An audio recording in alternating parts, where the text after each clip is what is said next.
I'm CK. Today we have a build from a company I haven't worked with before, Rat King Modular. This is their event. It is a VCO, a wave shaper, an envelope, a portamento unit, a slewer, and has a lot of interesting things in it. So we'll put it together, see how it sounds, and I hope you enjoy the video. Different than my usual habit, I picked this up from Amazon. I wasn't searching for it, wasn't searching for modular, I was looking for other kits, general purpose kits, and this came up. So let's get the bag open. Let's look at the front panel first. If we can get it out. By the way, the VCO functionality is not straightforward, so when we get to the demo part you'll see how that works. So we've got onset, height, duration, that's looks like wave manipulation, and then duration, maybe it stretches out the tail. Track and scale, that may be a switch, I don't know, these look like switches but I'm not certain. Start, so that looks like an input trigger. That's the signal you'll be working with. Signal out, and PLS delay. I don't know exactly what they mean there. It's a nice enough board. It's fiber, it's not metal. That doesn't mean anything good or bad, just making a comment about it. Bags. Little bag.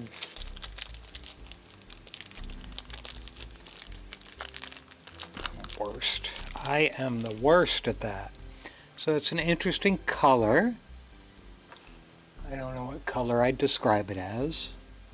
A couple of transistors, resistors, diode. There's a jack going in there for onset and height. There's one chip. None of the values are listed on the board, which is not bad. I just prefer it because then I don't have to look at the build guide. Power connector down here, and here at the bottom, a little bit of a leftover rough edge from when they broke the boards apart before they put them in the bags. So, because it bugs me, I'll just take it off. Circuit board looks like it's good. Oh, it's cool. We've got two caps on the back. We've got to remember that. This is Rat King version 2.0. Well, Rat King's a manufacturer. This is Event, so it must be Event 2.0. And all the holes are through-hole plated, which one would expect nowadays. Here's the bill of materials. Oops. Okay. So we've got all this stuff. So the sockets, the ICs, there's a TL072 and TL074. Those are both Texas Instrument op amps. And that's the only stuff there. Looks like a number of NPN transistors. Some screws, power cable, some knobs. We'll take a look and see if we like them. And then, gosh, you know, guys, so here's the list of all the resistors, and if you can't get the colors right, print it in black and white, okay? Because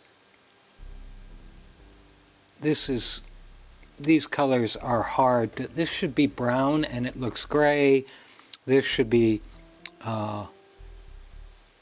this should be red for the 22s and it's kind of pink. And this should be orange, and that looks pinkish too. So again, if you can't print the colors the way they are on the actual resistors, don't do it, because it's more misleading to do it this way than it is helpful. But everything else looks pretty straightforward.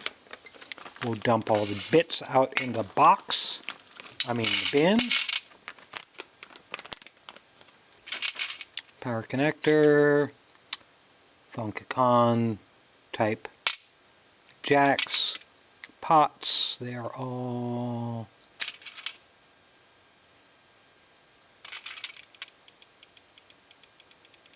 two 10Ks and 100K. So we'll have to remember that. There's the knobs. And they're good knobs. Love these knobs. Brass set screw and a brass insert. That's the best kind of knobs. And here, I'm sure the op amps are bundled up in there. Now, it looks like I'm going to move some of this stuff, the mechanical bits, into their own little bin. Put that to the side. We've got one trimmer.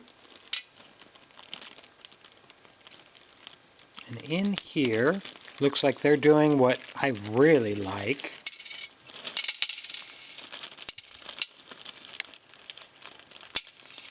Instead of plastic or even paper bags to hold the components, they've laid them out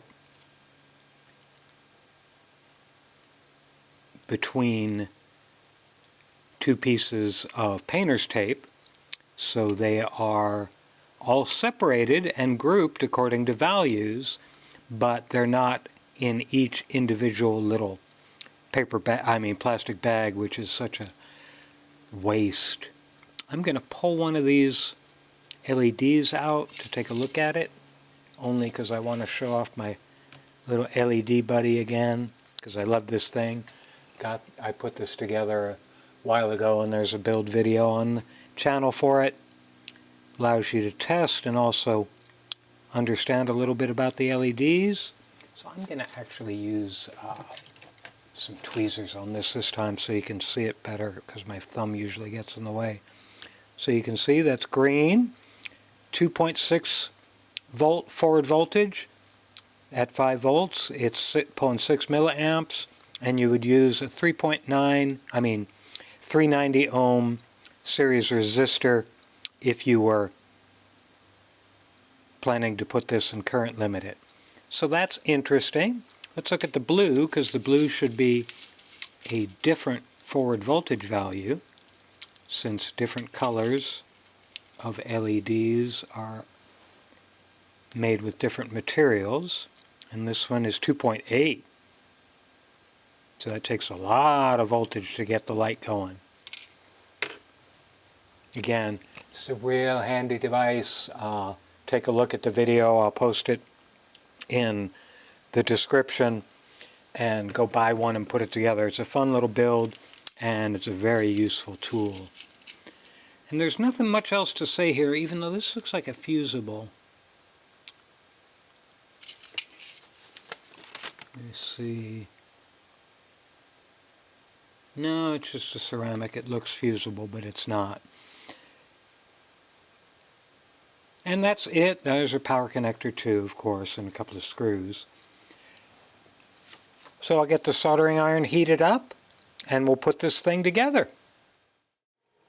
Okay, so I took a look at the build guide, and it's a good one. I mean, it's a simple module to build. It's not overly complex. One thing it does give you is it does give you this sheet printed in the appropriate colors. And again, if you just take a look here, this is what I'm talking about.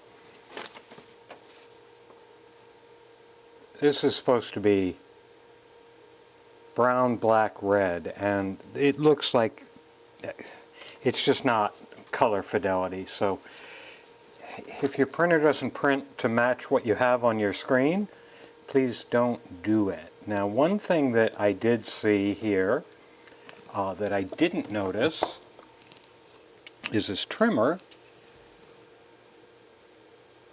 goes here, and it's actually going to be accessible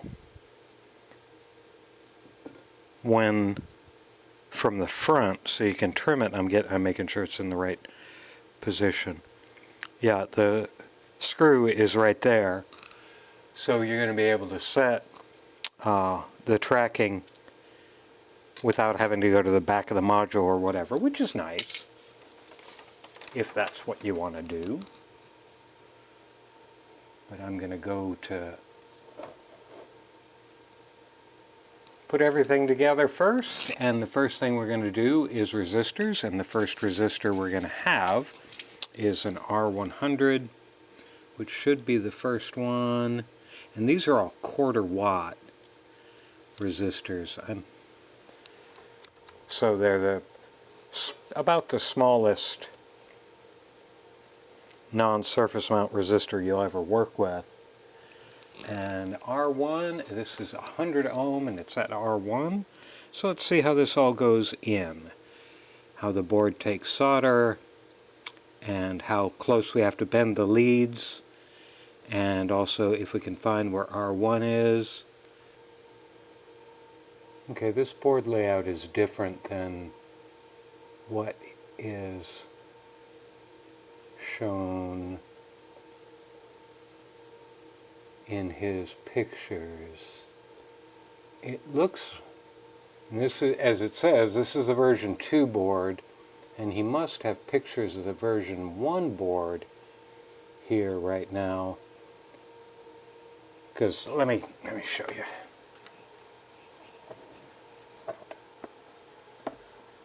Back the camera up a little bit.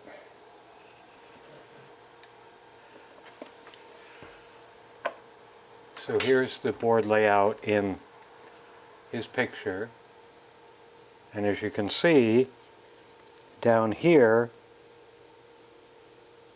is the power connector and these 2 caps, and that's here, but you also notice all the other silk screening components is on this same side, where in this board it's on the other side. So I'm a little confused about this. So I'm going to take a little pause and figure out how this is actually set up. Okay, so I'm still not 100% sure of what's going on here. But what I'm going to do is I'm going to act as if the side where the silk screening is where everything goes. So all the pots, and what that means is the pots and the jacks and the components are all going to be on the same side, and then the power connector and the 2 caps are going to be on the back side, because obviously the power connector, if it sits here, has got to be on the opposite side from the front panel, of course. So that would make it a requirement to have all the pots on this side too. I mean jacks and pots and so on. So that's what I'm going to go with, and hopefully it'll work. We'll see. So R1's down here. Geez, glad I finally found it. And you do want to bring the leads fold the leads in as close to the body as you can.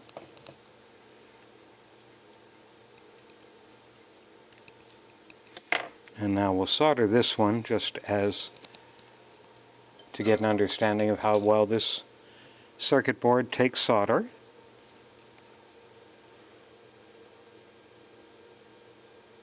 Takes solder very well, which is always nice.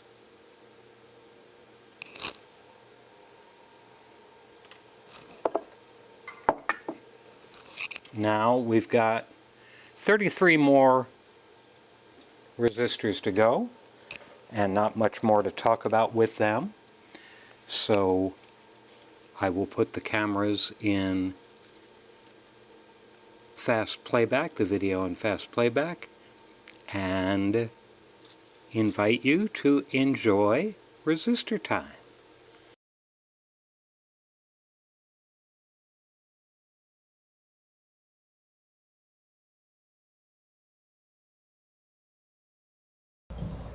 And that's resistor time for this kit. And a couple of things to mention. This one up here, this R*1K1, that's resistor 1, and it's a 1K thermal temperature compensated resistor. So that's a little bit of a non-standard marking, because R1, the other thing is, the resistor numbers are all over the board. You're not going to say ones are here, 10s, 20s, 30s, whatever. No, because up here is 2, but down here, the one I was looking for is all the way down here. And we've got 13 and 33, and so you're going to have to search a good bit to find the resistors, the spaces for the resistors. Now I'm going to put all the small diodes on the board, the 4148s, and they have a black stripe to indicate the cathode side. And on the silk screening on the board, they have a good diode indicator with a flat stripe that indicates where the black line goes. So I'll put all of these on.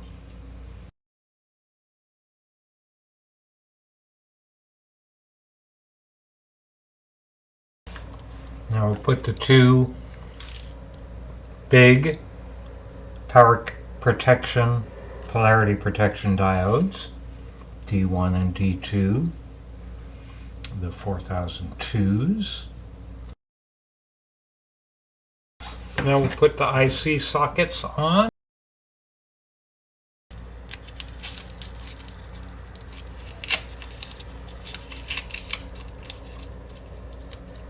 Here we've got the 2 op amps and the 2 sockets.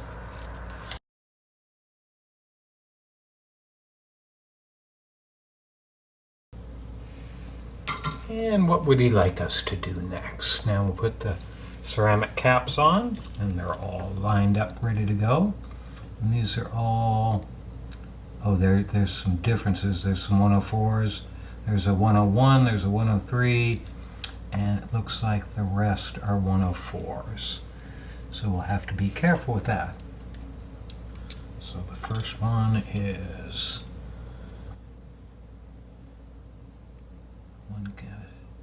10K.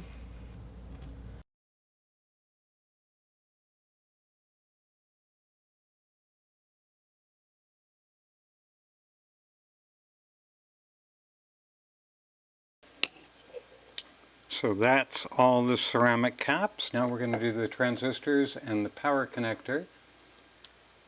And they go Q1, Q2, Q3, and 4. And of course, flat side on the circuit board corresponds to the flat side on the transistor. See, again, this is Q1, Q2, Q5, and Q6. So you can't, and Q3 and 4 are down here.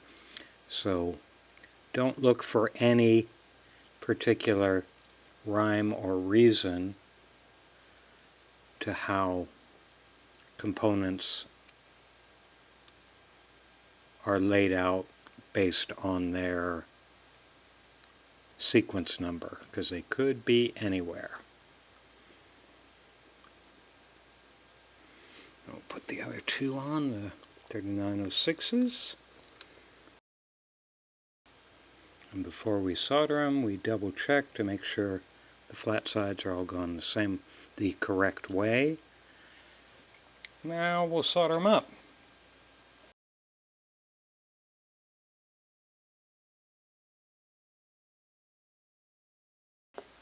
Okay, I gotta double check this. These solder pads for the transistors are almost touching. So I'm going to trim the leads and then see if I've bridged any of them. They're really tight. Okay, let me double check here. I don't see anything bridged there. Look at these. That one's close. These are fine. Gonna dig a little bit here, making sure I don't cut the trace. I think that is bridged. Let me get my other magnifier.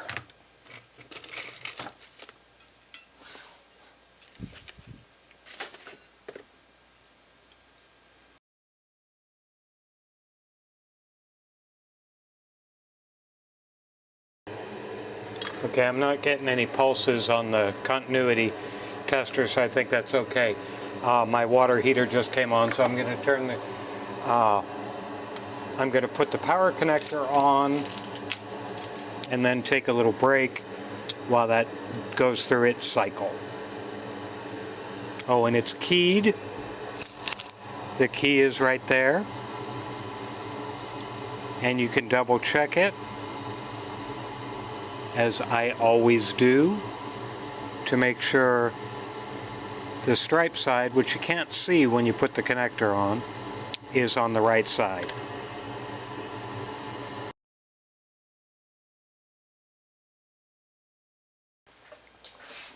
Water heater is off, which is good. So I put the two chips in also while we were off the air. Now I'm going to put the potentiometers on them. We've got the two 10Ks that go in onset and duration. Oh, I got to take the panel nuts off them. So this is one of the 10Ks, and we'll put that in, where is onset? Onset. And the other 10K, that's the other 10K.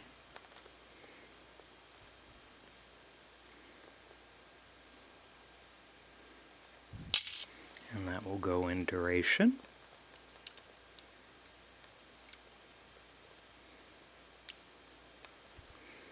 Oh, I'm going to do something else first. I'm sorry. I'm not going to continue what I'm doing right there for a second.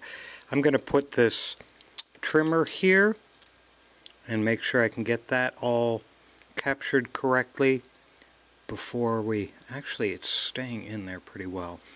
But let me set a jack here.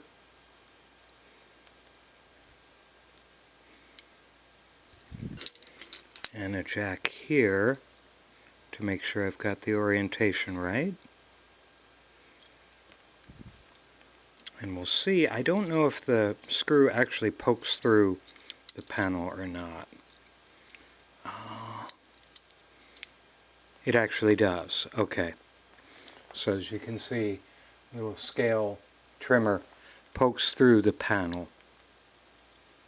So if that's going to be the case, then I'm going to go ahead and put everything on instead of waiting. I was going to wait and solder that in first, but because it's flush against the front of the panel, I don't have to worry about that. It's being captured well enough. So this is the 100K, right? Yep, and it goes in height. And yes, I did notice that the other pot fell out. Now, before I put all these, excuse me, all these jacks on, I'm going to drop the two LEDs in. I'm not sure I care which one's blue and which one's red, so I'm not going to care.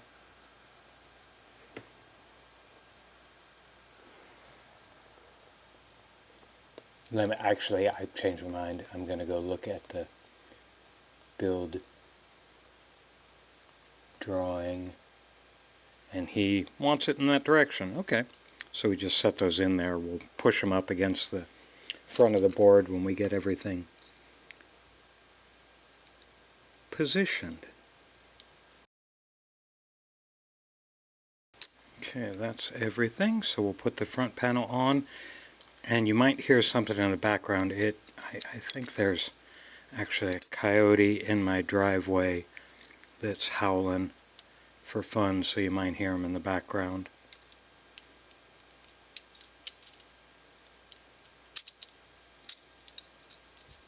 Okay, that looks all good, and the scale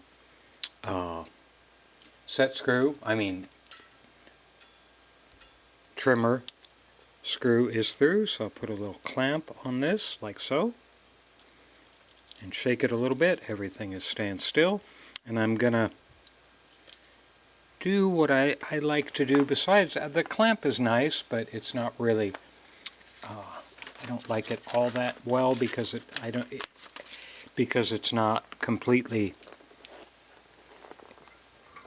flush on all the ends of the board. I'm always a little worried about it not being quite tight enough, because yeah, there's a little flex here. So I'm going to move the clamp down to here.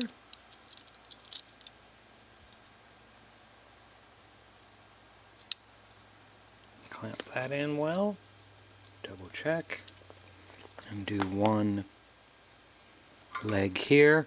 You'll see why I'm doing this in a minute or two when I get it all done, when I get my 3 or 4 positions done.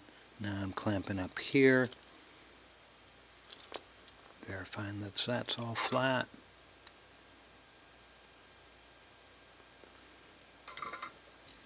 You don't have to be this precise if you don't want to. I'm just being very, very picky tonight.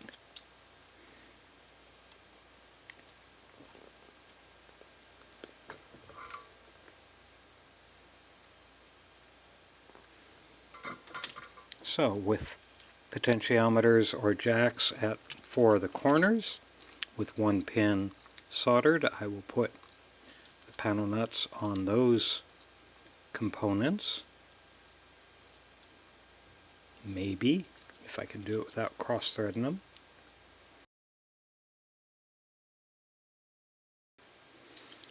So with 4 of these down, everything is affixed. I don't need to use clamp or anything else to hold everything together. So I will solder these guys all up, except for the LEDs. I'm not going to do the LEDs right yet. We'll come back to them in a minute.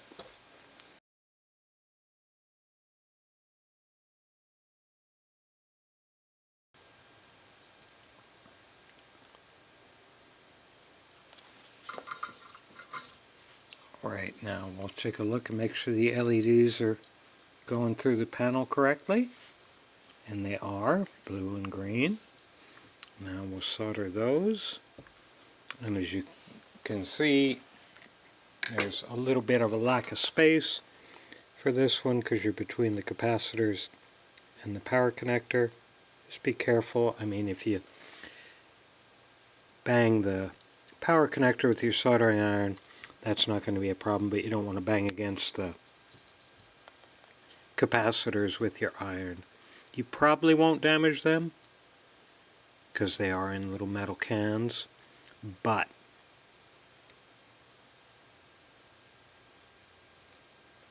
better not to even think you might damage them. Let me see if I can trim these.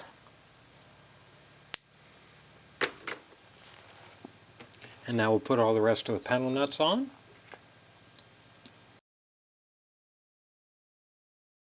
And there's all of those, and we have an extra panel nut.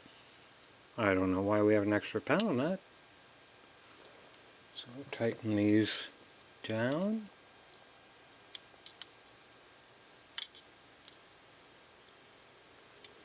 And for this one, Thonk has these back in stock.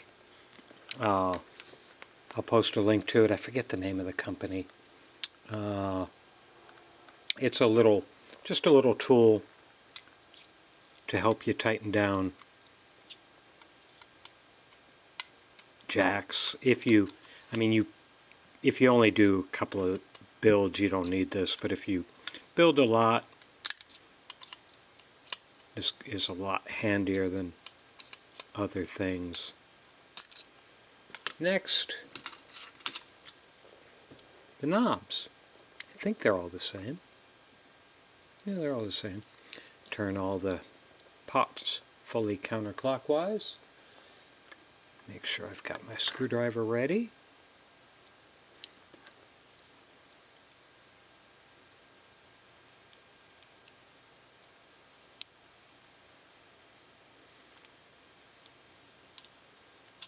And we'll try and get the index marks somewhat agreeing with each other.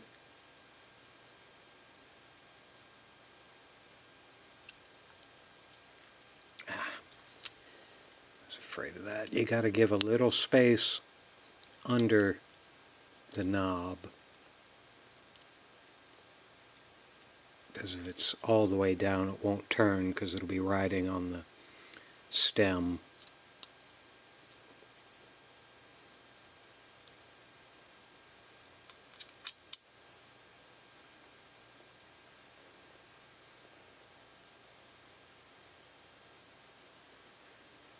But it doesn't have to be up much. Geez, a millimeter.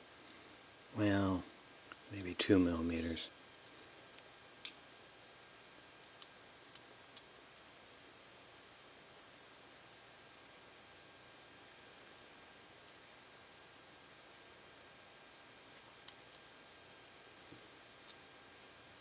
Just test them as you put them on to make sure. They are able to be turned.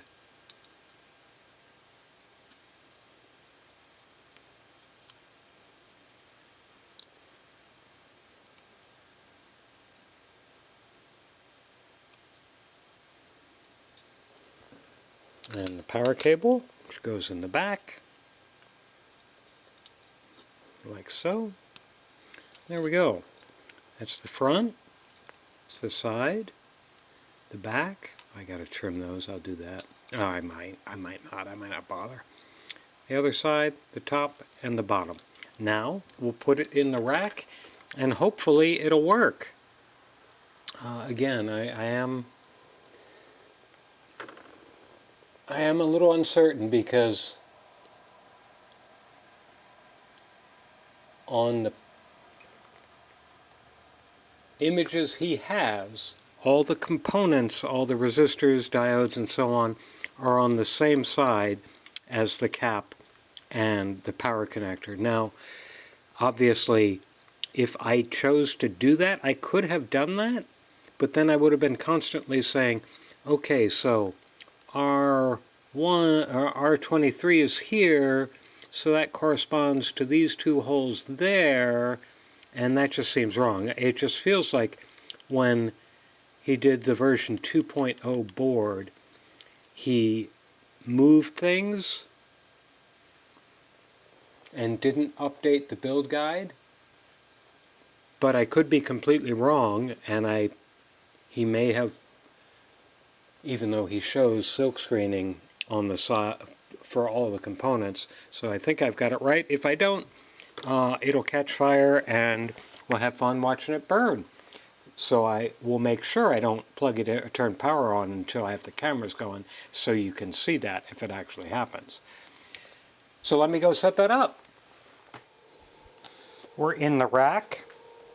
We'll turn it on here in a second. I've reconfigured my test rack. I built this test 3 unit, which is a volt and ammeter for eurorack modules. I built that a couple of months ago, and I finally put it in the rack because may as well see what things are doing when it's turned on. Secondly, I'm probably going to have a bunch of camera cuts because some of the configurations here will take me a little while to set up and I'll have to figure out what they're saying. But first, we'll turn it on and make sure it just doesn't blow up. Well, there we go. We got a LED there. And we'll bring up the oscilloscope. And I've got a very slow LFO going into it now. The top, let me try and pull this back a little bit. The top line is the unaffected, the raw signal. The bottom line is the signal coming out of the event unit. And again, I've got an LFO going into it now. And as we can see, 0.5 volts, 12 volts on the positive rail, 11 volts on the negative rail. Peak has been 12 milliamps. Peak voltage has been 13.4. We'll leave it on standard milliamps. So you can see the LED flashing as the LFO fires off. Let me speed the LFO up a little bit. If I'm going to that one, hold on, I gotta remember which one is where, yeah. So there, you can see it on the scope. Now I'm going to do onset, stretch out the onset. I'm going to go way far out. Oh, look at that. So that flatlines that for a long time. I don't know if it's going to come back in, quite frankly.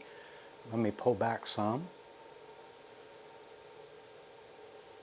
So you can see the peaks are not, I'm adjusting where the peaks are. With it all the way off, they're in line. As I take it up to about half, you can see it's offset itself. So I'm going to leave that there, and then I'm going to turn up duration for a little bit. Actually, I'm going to take onset all the way off. Duration, I'm not seeing a change there. I may not be able to. We'll check out height. There, I flattened it out there. So as you may be able to tell, let me, where's my pointy thing? Where is my pointy thing? Oh, it's in my lap. So if you'll notice here, there's the bottom of the signal right now, and I'll take duration all the way down and see it moves down. So it's raising the floor voltage until it gets very high and just levels out. So you can, if you have an LFO that you want to restrict the values to or trim the values down, that would certainly work. Let's see, now we'll have a camera cut because I'm reconfiguring to do envelope.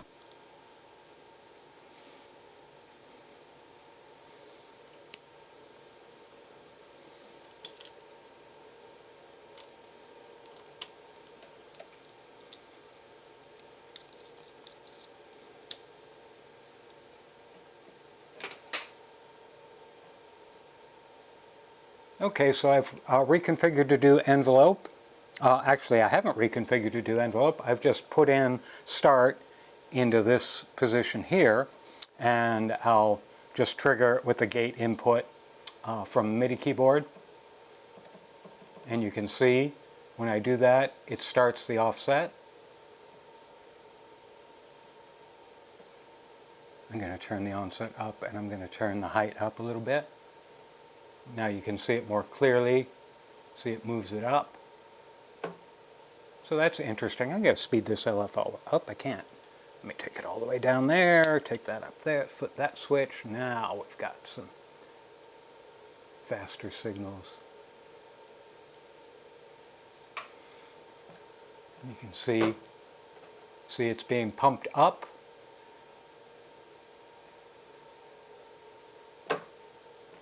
Now I'll take the height up again and see what that does when we hit start. See, it does that. That's great. And we can plug start into a pulse LFO, and with that in there you can see what's happening there. That's pretty interesting.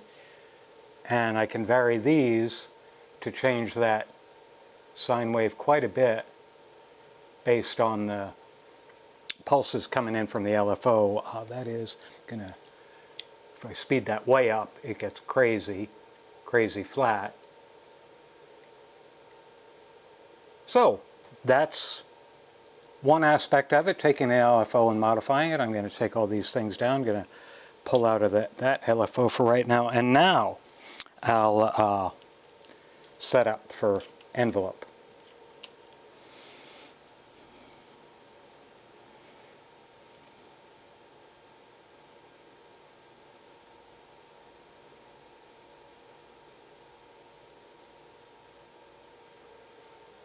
Okay, so that's pretty much the same thing.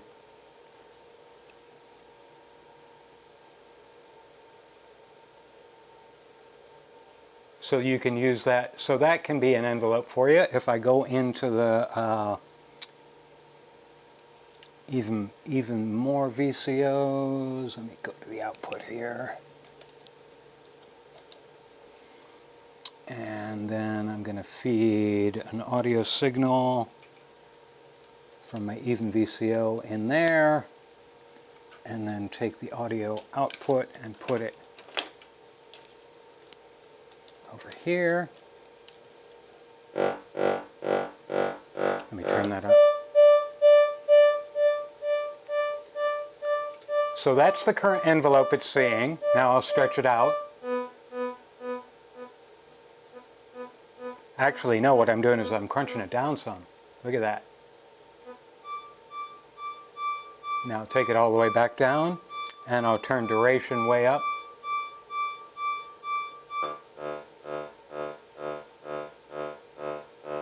Oh, and the audio is changing because I've got my sequencer running.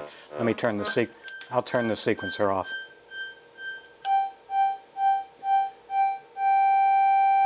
See, now by changing duration,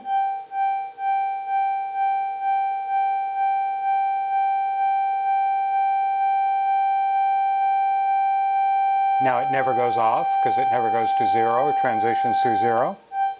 I'm going to take the height back down. So that's an envelope.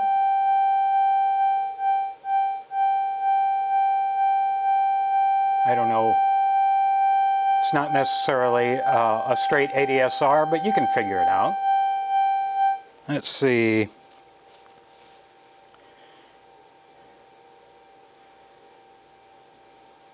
Okay, now we're going to do, we're going to go into track here. I'm not quite sure what this is going to do, and I'm not quite sure where the heck another cable is. Here's another cable. I'm going to go into CV off my little MIDI keyboard and go into track here. Turn this up a little bit.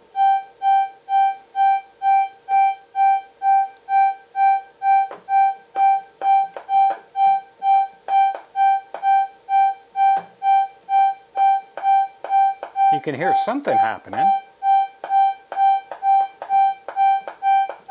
Take this octave down a little bit. There. So when I triggered it, you can see the little pulse.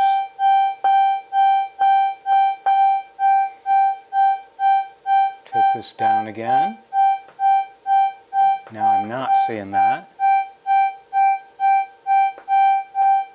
And with the height, when I trigger it, it raises things. Let me take the height up even more so it can be more dramatic. So you can see when I'm on track, and you can adjust this to 1 volt per octave. I'm not going to bother with that. So by triggering it, say with an LFO, which I have too short a cable for, so let me go over here, put this in an LFO.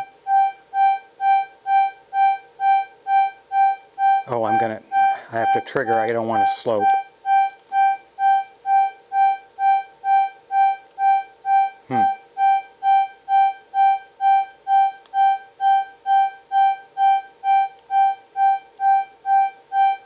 Maybe I do want to slope. Oh no, I've moved the wrong gosh darn cable.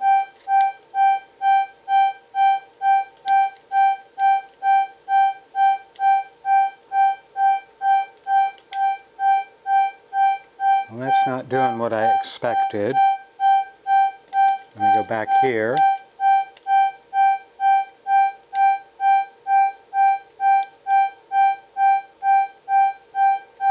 Okay, so that's not doing what I expected, which is fine. I'll go back over here and show you again. Let's put this into onset also, see what it does for onset.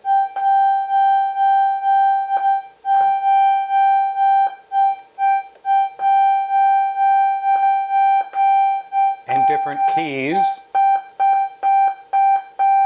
are making it react differently. Let me put it in duration.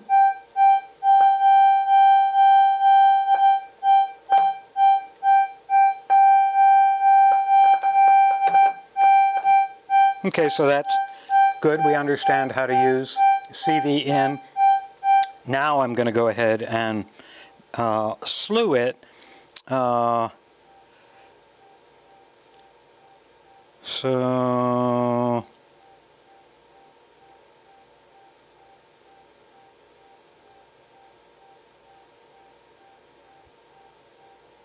oh yeah, we already did slewing with the offset. Again, it moves the trigger point of the output wave from the input wave. Now I'm going to set this up for VCO, and this will take a little bit. Okay, so what we've done is we're going from phase delay, we're going from start directly into phase delay, and because the thing's already triggered, because it's been operating, it's already on, and now it's in oscillator mode.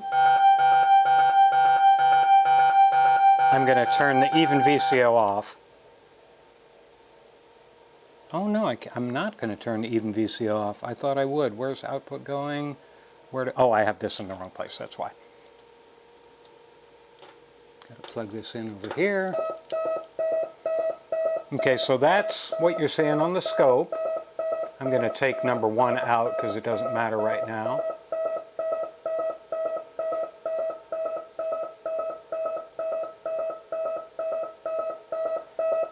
And now as I change things,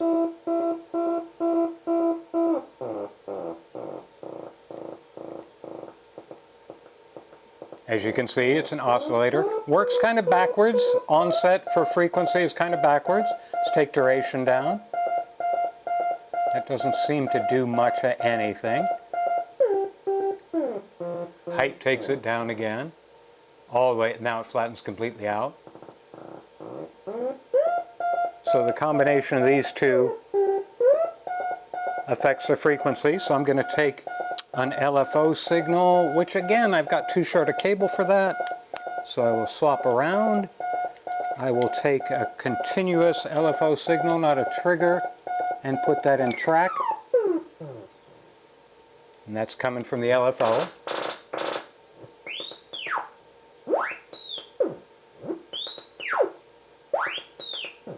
Well, that sounds kind of neat.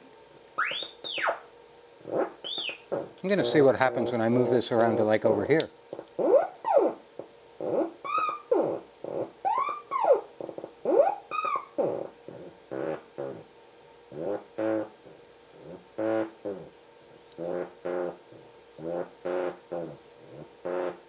Let me turn this LFO up. Which one am I in? I'm in 1.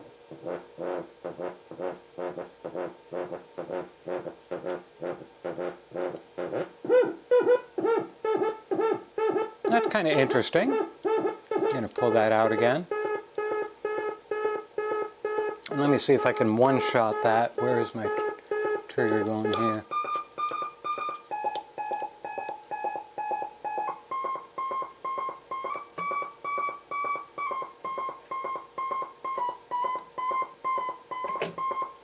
I'm going to see where start is coming from. Start is coming from the phase delay again, but I'm going to see if I can just trigger it. This might actually work. No, that goes back to its normal mode because it's not oscillating itself.